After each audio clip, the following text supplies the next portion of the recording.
always loved a good story, a great story, my whole life. My earliest memories, I wanted to be a part of stories. I wanted to read about them, I wanted to watch them, I wanted to hear them, but I wanted to know what the reason was.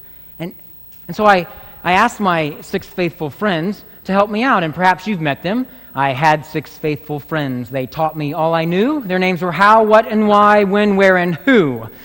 And I found by asking those questions, I got my answer. And not only in this, but in other areas of my life too. And I just want to tell you that if you ask those questions, you can find resolve. But the most important question is the why. In anything, if you have a strong why, the whats and the whos and the whens always get answered. So I wanted to know, why? So I started doing theater as a child, and then I went to high school and I did more theater, and I traveled and I was a part of great things, and I went to University of Houston and I majored in drama, and I did a comedy, tragedy, I was in a mime troupe, I got a Bachelor of Arts, not enough, so I went to Los Angeles and I worked at Universal Television and DreamWorks Television, and then I was an independent producer. I've written, directed, great stories, and then it dawned on me, what is making all of these stories great, the great ones? And I realized that they all have common elements. And so then I wanted to know, well, what are those elements? So in the 90s, I was reading Aristotle's Poetics. He lived thousands of years ago. He said, all great story has 10 common elements. And every writer since then has agreed with him. The first element that all great story has to have is a protagonist. You cannot have a great story without a protagonist. We all need a hero. The second thing, that hero starts in a state of stasis, or the life is in balance, until something happens to disrupt the balance. And this catalytic event, this inciting action, if you're writing a feature script, it happens in the first 2 or 3 pages, definitely in the first 10 minutes of a movie, and it plunges the character down into a quest. And every quest of a great story has an object. That object could be power, it could be money, it could be another person, and they start off on the journey. And immediately they hit opposition. Why? Because all great story has to have opposition. It's not a great story. And that opposition brings out the character of the protagonist. And it reveals the desire for the object of the quest. And then as you go along, the story builds, you think, oh gosh, everything has happened, but all of a sudden you're at the climax where yet one more great thing has to happen, and it all hangs out there. The ultimate risk has to take place. But before that, there's the crisis, right? There's the crisis. That's the crux that has to be decided. The lesser of two evils, the greater of two goods. You know, what is the dilemma that I have to solve? Shooting the character over the climax and into the resolution or stasis. We have all grown watching and viewing the story. The character is in a new place because the old stasis was down here.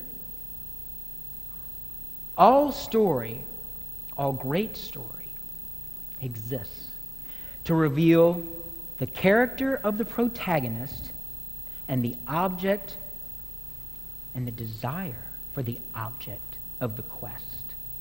And all great story has to have opposition. Otherwise, that desire would not be revealed. So what did that remind me of? Stasis, catalytic event, story, climax, resolution, creation, fall, God's story, eternity. It's God's story. Well, I like story, and you do too, because God put it in you. We didn't invent it. It's His story, the great meta-narrative, the overarching story that all other story falls in its shadow of. That's why we go to the movies. That's why we read good books. That's why we want to hear it. But God's story is true. God invented this story for no other reason to find a bride for His Son. Revelation 19. And so this story exists. And it was written by dozens of authors over hundreds of centuries. various countries, using different genres of poetry, chronicle, gospel, letter, dreams. God broke into his story of creation with Jesus Christ, who became the exact imago humanitas and the exact imago Dei, human and divine. What does that story mean to us? How does our story, and you all have stories, fit into this overarching meta-narrative? Your story exists to reveal your character and your desire for the object of the quest, which is Christ. And when the story is done, we will live eternity in a much better place than where creation started. Do you see that? Do you see what God has done? That without the story, the depth of our love for God would not have been known. The story, it helps us define our presence. And then we're able to transform, and then our mission becomes clear. The story exists, and the story is about glory. The story exists to reveal God's character. He doesn't change, it's revealed for his glory. And the story is about love. His love for us and ours for him, and the story is about beauty. This aesthetic that we're set in this artistic creation where God is the writer, director, producer, set decorator, and he's the lead actor. We all have great stories. And as we live this life, our love grows for him. And we want to know more. Why is that? Augustine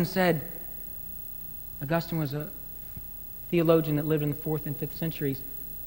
He was studying Psalm 104, and he said, when love grows, the search for that which has already been found also grows. Augustine had a great story. I brought this today. If you haven't had your summer read yet, please, the Confessions of St. Augustine, I recommend it to you. It's his micro story, but Augustine had a problem.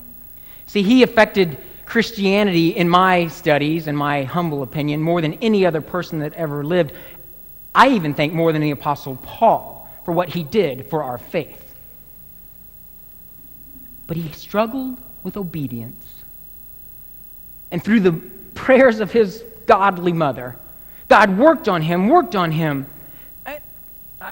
We moved a few weeks ago. My family moved to York, South Carolina to be closer to work, and we still come here for the weekend service.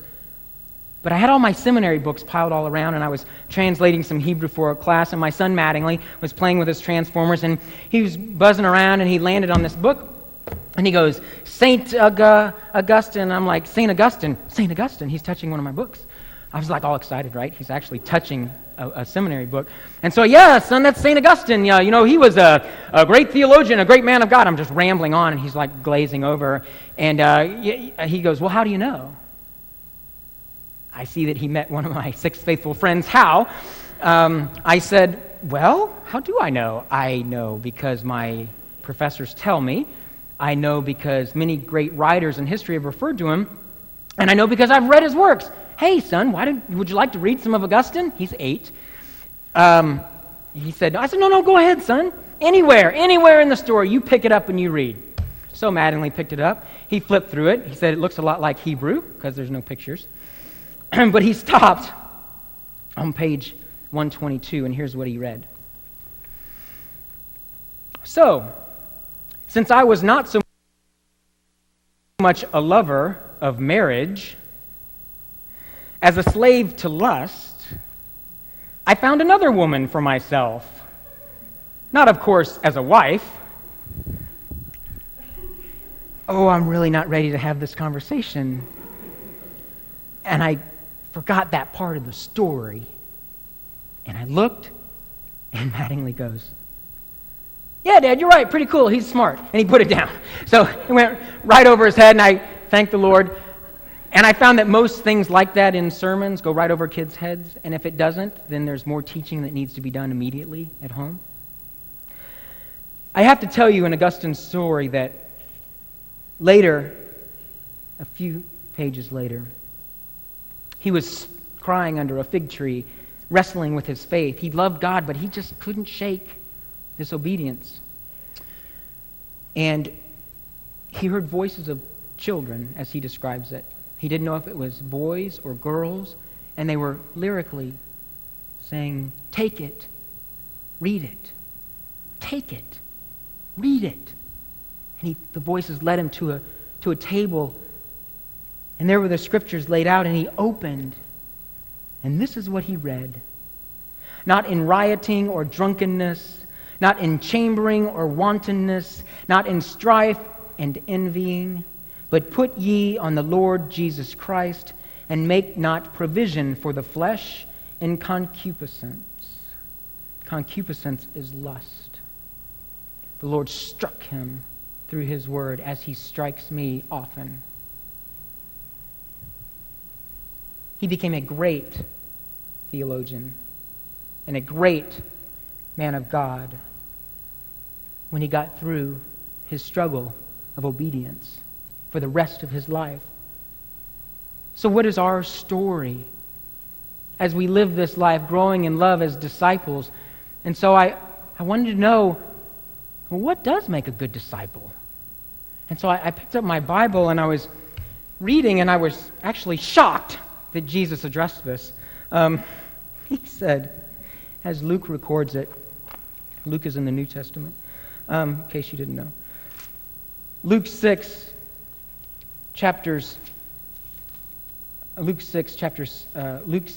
verses 39 through 49. This happens when Jesus had just given, well, what I call the Sermon on the Plain, because it's a much shorter version of Matthew's Sermon on the Mount, found in Matthew 5 through 7, and Luke records part of that. And so he gives the sermon, and then Jesus has all his disciples around him, and he's saying, "I'm going to tell you what makes a good disciple if you want to follow me. You're going to listen?" So how did he tell him? He told him in parables. 3 parabolic sayings, and as you all know, parables are stories loosely based on life, and they're meant for the hearer to cast judgment on the story and then reflect that judgment back on themselves. And so they're often theocentric, right? They center on God or God's kingdom. And then Jesus is using this so the disciples will then turn their lives, those things around, and become true disciples of God. And so what he did in verses 39 through 42, he gave a sermon parable on the log and the speck. And he said that, take care of the log in your own eye before you worry about the speck in your brothers or sisters. And what he's saying there is that, look, you can't teach this, Christianity, until it happens to you. I heard this when I was younger, and it stuck with me. It can't happen through you until it happens to you. And some people just want to get out there.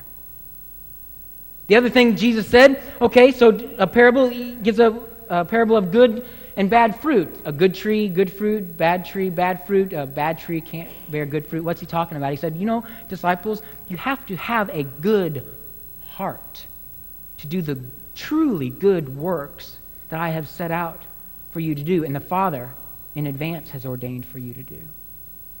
So then he leads us to our passage for today, the third parable. It's about the 2 foundations. Listen as I read this, and remember, you're listening to the holy word of God. "Why do you call me Lord, Lord, and do not do what I tell you? I'll show you what someone is like who comes to me, hears my words, and acts on them. That one is like a man building a house, who dug deeply and laid the foundation on rock.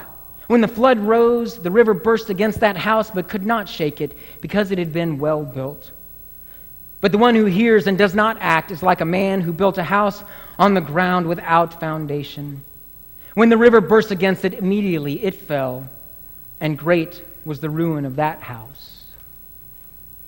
Why do you call me Lord, Lord, and do not do what I tell you? Jesus is saying that the most important thing in the Christian life is obedience. The idea is this, that what matters most in the Christian life is obeying that which your faith leads you to believe. I want to share a modern-day parable with you. It's my hope that the Lord will use this to speak to you and to speak to me of those things in our life that need addressing. I ask you if you would close your eyes with me as I ask the Lord to be with us, and then you can open your eyes as I start speaking as you feel led. Would you bow? Father, we love you. Here we are for you, Lord, for your Spirit to work in us.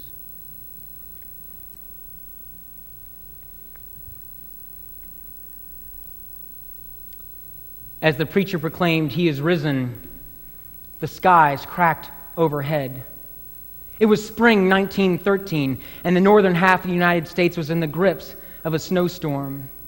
Blizzards wailed through our Midwestern cities and towns as the hope of early spring vanished.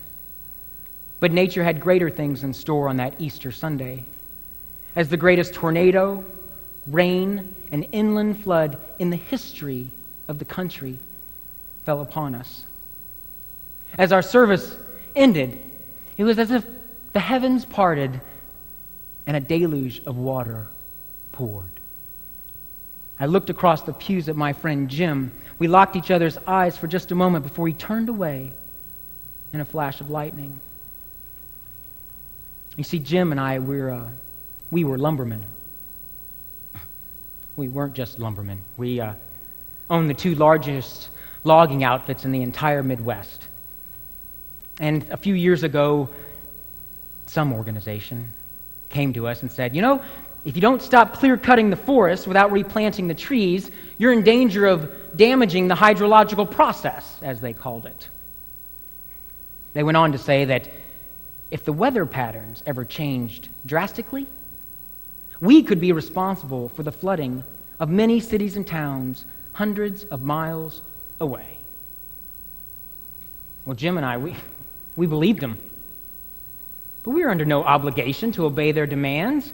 I mean, we were competitors, yes, but business was good. We actually liked the competition.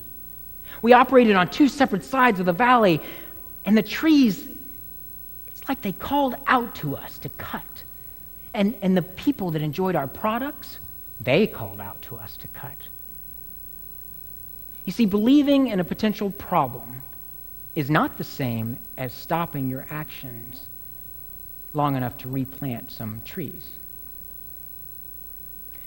We were well aware of the rise and fall of the rivers and the strengths and the weaknesses of the levees. We had been traveling those for years, transporting our lumber. Flooding is normal. Erosion is normal.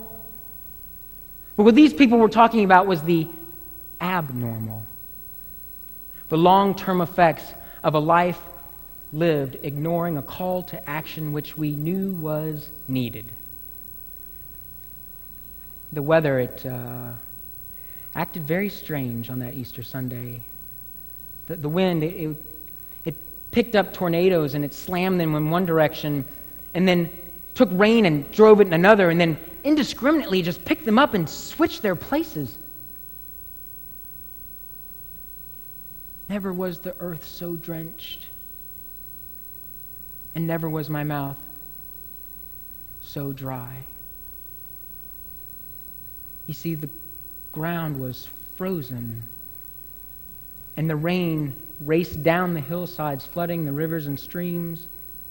Dams broke, levees crumbled, and Jim and I were worlds apart.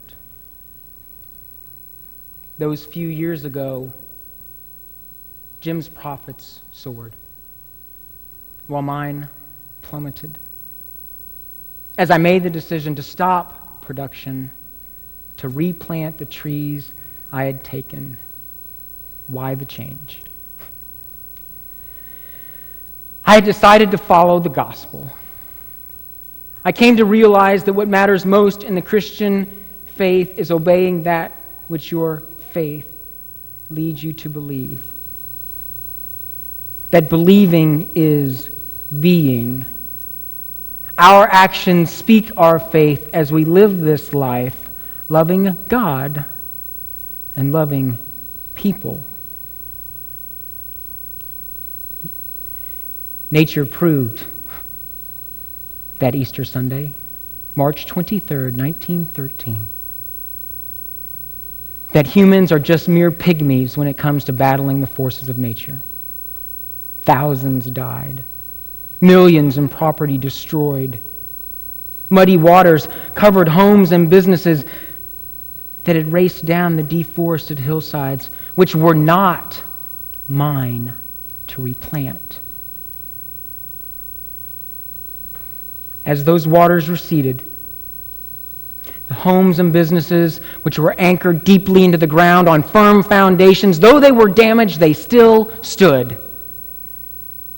And those homes and businesses which were not anchored deeply in the ground eroded and were washed away. The disaster struck the tenements of the poor and the mansions of the rich. I never learned what happened to Jim. And they told me I would know everything by the time I got to heaven. You see, I died that night trying to save my 100th victim. And as the water rose above my head, the only thing I could think about was Jim. And I prayed that one day Jim might realize that what matters most in the Christian life is obeying that which your faith leads you to believe. That believing is being.